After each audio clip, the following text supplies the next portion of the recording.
અમરેલી જિલ્લાના જાફરાબાદ તાલુકાના ટીંબી ગામમાં દશામાના વ્રતને લઈને શ્રદ્ધાળુઓમાં ભારે ઉત્સાહ જોવા મળી રહ્યો છે। પવિત્ર વ્રતની શરૂઆત પહેલા દશામાની મૂર્તિઓ અને પૂજન સામગ્રી ખરીદવા મોટી સંખ્યામાં લોકો બજારમાં ઉમટ્યા હતા। જાફરાબાદના ટીંબી ગામમાં દશામાના વ્રતની તૈયારીઓ પૂરજોશમાં ચાલી રહી છે। શ્રદ્ધાળુઓ દશામાની આકર્ષક મૂર્તિઓ તેમજ પૂજન વિધિ માટેની જરૂરી સામગ્રી ખરીદવા બજારમાં પહોંચ્યા હતા। ખરીદી માટે લોકોની ભારે ભીડ ઉમટતા ટીંબી ગામના બજારો ધમધમી ઉઠ્યા હતા। બજારમાં જોવા મળેલી ખરીદીની રોકાણથી વેપારીઓમાં પણ ખુશીનો માહોલ જોવા મળ્યો હતો।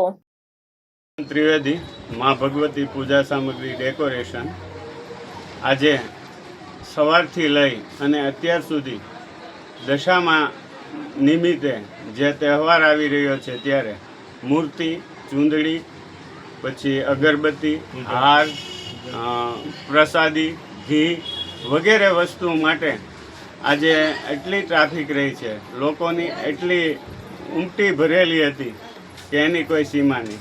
ખરેખર આ તહેવારનું મહત્ત્વ શું છે એ અમને પણ દર વર્ષે સમજાય છે। જ્યારે ટ્રાફિક બાળીએ છીએ, લોકોનો ઘસારો બાળીએ છીએ, ત્યારે એમ થાય છે કે ખરેખર આપણી જે સંસ્કૃતિ છે, આપણા જે દેવી દેવતાઓ છે અને સનાતન ધર્મનું જે મહત્ત્વ છે એ આવા તહેવારો દ્વારા સમજાય છે।